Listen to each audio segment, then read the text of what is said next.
السلام علیکم ورحمۃ اللہ وبرکاتہ۔ ناظرین، ایک بہت پیاری حدیث ہے، حضرت ابو ہریرہ رضی اللہ عنہ سے روایت ہے کہ رسول اللہ صلی اللہ علیہ وسلم نے ارشاد فرمایا کہ بال رکھو تو اس کا حق ادا کرو، بال رکھو تو اس کا حق ادا کرو۔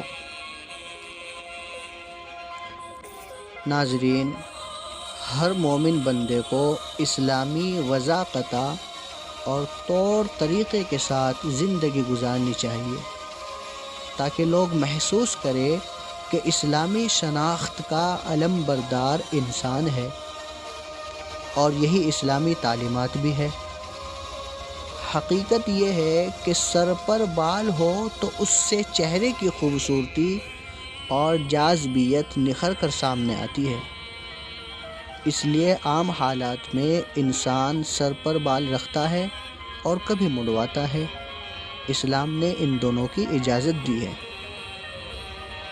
دوستو، جو لوگ سر پر بال رکھتے ہیں ان کے لیے اسلام نے ہدایت دی ہے کہ تہذیب اور شائستگی کے ساتھ رکھو، تیل اور کنگھی سے سنوارتے رہو۔ حضرت ابو قتادہ رضی اللہ عنہ کے سر پر بال بڑے تھے، حضور اکرم صلی اللہ علیہ وسلم نے ان سے روزانہ کنگھی کرنے کی تلقین فرمائی تھی تاکہ بال ادھر ادھر نہ بکھرے رہیں۔ خود رسول اللہ صلی اللہ علیہ وسلم کے زلف مبارک کبھی کانوں کی لو تک، کبھی گردن تک اور کبھی کاندھے تک ہوتے تھے، اور اس میں تیل اور کنگھی کرتے تھے۔ آپ بھی اسلامی وضاقتہ کو اپنائیے اور بالوں کو سلیقے کے ساتھ رکھیے اور شائستگی کے ساتھ رکھیے۔ اللہ عمل کی توفیق عطا فرمائے۔